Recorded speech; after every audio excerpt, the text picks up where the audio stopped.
ngomongin soal sampah nih, data dari Sistem Informasi Pengelolaan Sampah Nasional dari Kementerian Lingkungan Hidup dan Kehutanan menunjukkan bahwa Indonesia menghasilkan 34,85 juta ton timbunan sampah pada tahun lalu 2022. Dari total tersebut ada 12,13 juta ton sampah per tahun yang tidak dikelola. 5 Juni diperingati sebagai Hari Lingkungan Hidup Sedunia. Ironis, kondisi laut Indonesia kini berada dalam situasi kurang beruntung. Beberapa titik sudah jadi tempat pembuangan. Tempat penampungan sampah ilegal di bantaran Sungai Cikeas, Bogor, Jawa Barat kian memprihatinkan.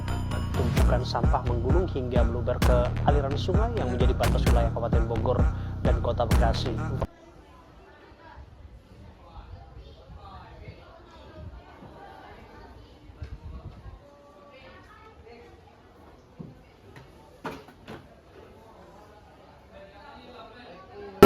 Tahu nggak sih teman-teman, apabila kita membuang sampah non-organik ke tempat yang organik akan mengakibatkan kurangnya pemanfaatan dan penguraian yang tidak efisien.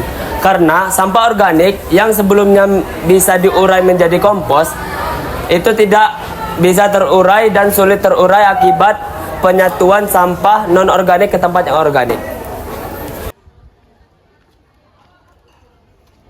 Aduh, masih banyak banget sih pelajar yang melakukan kegiatan ini. Tahu nggak sih teman-teman, hal ini dapat membuat pencemaran lingkungan loh di sekolah kita, karena dapat berdampak buruk pada sekolah ini, karena sampah ini bisa membuat lingkungan sekolah kita menjadi kotor dan berdampak negatif pada kesehatan. Jadi alangkah baiknya kita membuang sampah pada tempatnya. Jangan lupa membuang pada tempatnya teman-teman. Nah, teman-teman, tadi adalah suatu contoh pembuangan sampah yang tidak baik dalam lingkungan sekolah. Bagaimana jika hal tersebut terjadi di luar sekolah?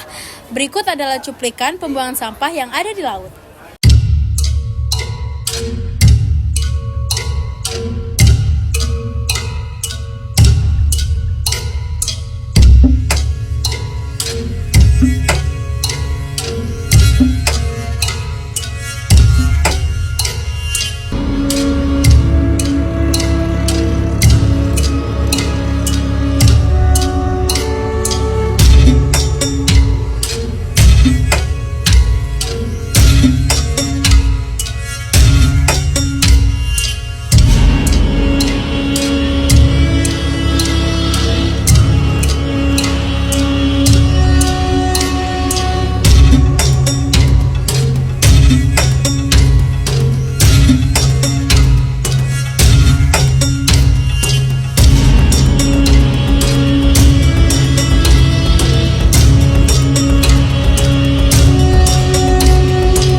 Nah, itu dia teman-teman contoh dari pembuangan sampah yang ada di laut.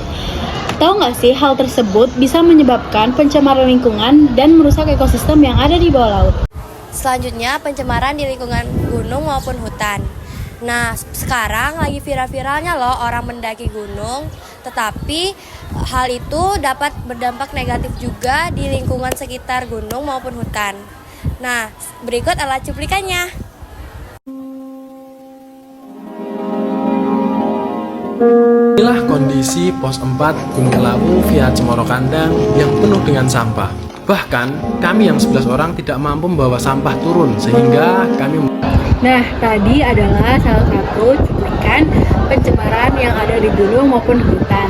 Nah, teman-teman, jadi sebaiknya jika kalian ingin pergi ke gunung maupun ke hutan, sebaiknya sampah yang telah kalian bawa ke hutan maupun di gunung segera dibawa kembali ya.